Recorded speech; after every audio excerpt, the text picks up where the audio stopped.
Hello and welcome everyone. Today I would like to talk about biomechanics and the way we could analyze the movement and the walking process of a human being. First, let's start with some definitions. What is biomechanics? Well, we could say it's the science or it's the application of general mechanics to study the human motion. Okay? So if I want to define as well, what is the human locomotion? So what is a human locomotion? We could define it as it's the movement of a human body and its segments, which means all its parts. When the human body moves from place to another, this requires a movement of all the segments of the body, because the body moves as one object. There is also something called the gait analysis. It's actually the quantitative description of the mechanical aspects of walking. Now, when we talk about a joint in general, because we use the term joint a lot, we mean actually it's the point where a joint could be found where there's two or more bones joined together. Okay, they make up a mechanical joint. This term is used a lot in biomechanics. So what is the body segment parameters? They're actually, you have the mass, you have the location of the mass center, or it's also called center of gravity, CG, the mass moment of inertia. So also we have the concept of the gait cycle, which is simply it's the period that starts when the foot contacts the ground and proceeds through the process of walking until the instant when the same foot contacts the ground again. We have actually two phases. Stance phase is when the foot in contact totally or partially with the ground. It actually accounts for about 60% of the cycle, of the walking cycle, for a normal person, for a normal speed of walking. We have also the second phase, which is the swing phase. It's actually when the foot and the leg are swinging in the air to be placed on ground and start a new cycle. And swing phase actually made up about 40% of the walking cycle for a normal person, for a normal speed of walking. There's also there's a term of double support duration, TDS, which is the period when 2 feet are on the ground together. We have also the double support duration for the left foot or for the right foot. Let's say for the left foot, it's the time taken from the left heel strike until the right toe off, and vice versa if we're talking about the right foot. Obviously, and also we have the term of step length. It's the distance achieved by swinging foot.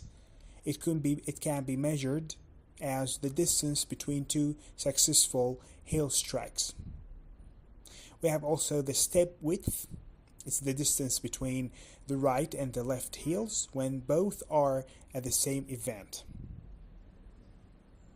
In average about 6 centimeters.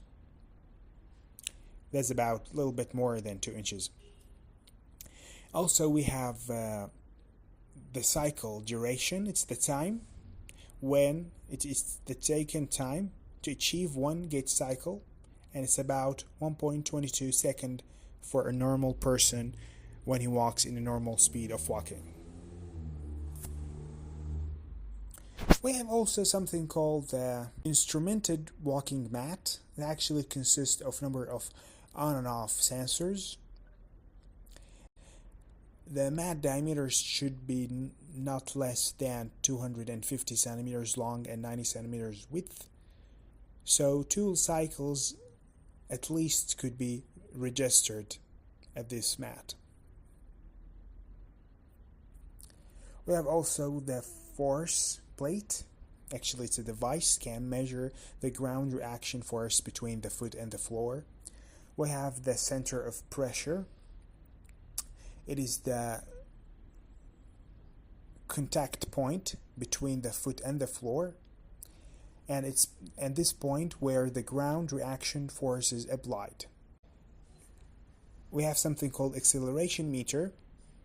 It's actually a device that is designed to measure the reaction force returning from a linear acceleration.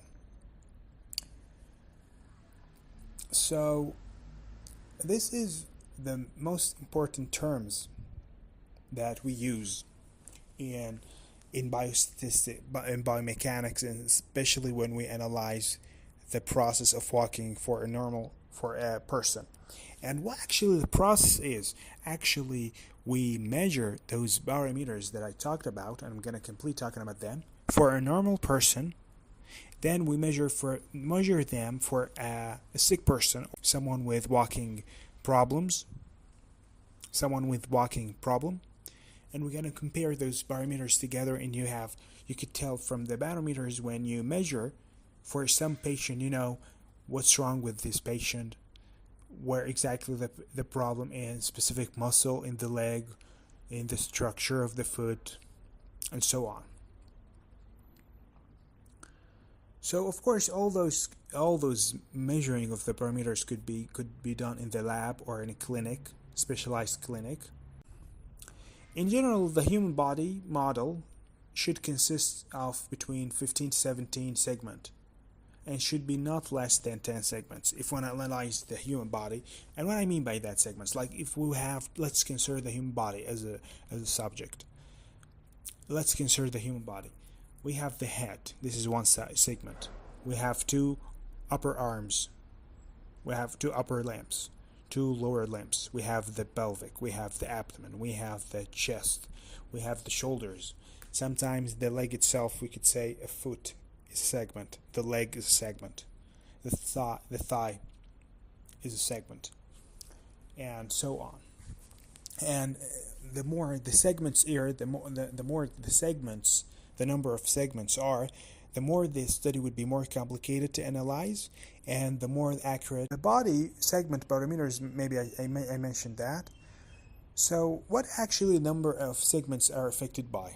It's affected by the aim of the module, how accurate the results should be, the studied part of the body.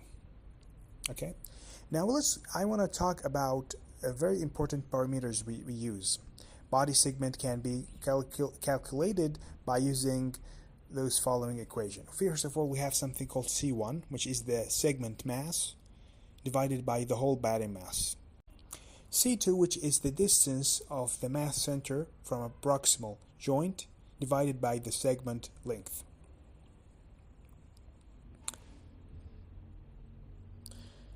And there's something, the location of the center of mass of gravity for a normal person is about 55% of the height of this person and 2 centimeters anterior to the lumbar vertebra.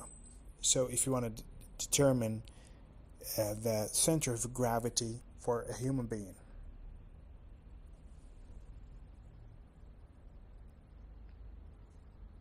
Because the center of gravity, of course, could differ from person to person according to the weight of the person, of course. If we're talking about a woman, if the woman was pregnant or not, so the center of gravity would differ as well. And also if someone was short, if someone was tall, heavy, all the shape of the person, that of course could change. And also to the center of gravity, of course, would be different, depends on the situation of the body. If someone is sitting, not like if someone was standing.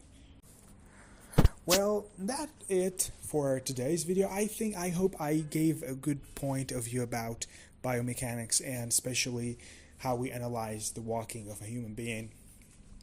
And probably I'm going to talk about more details in the future about biomechanics. Thank you so much for listening, and I hope this video was useful and clear. Thank you.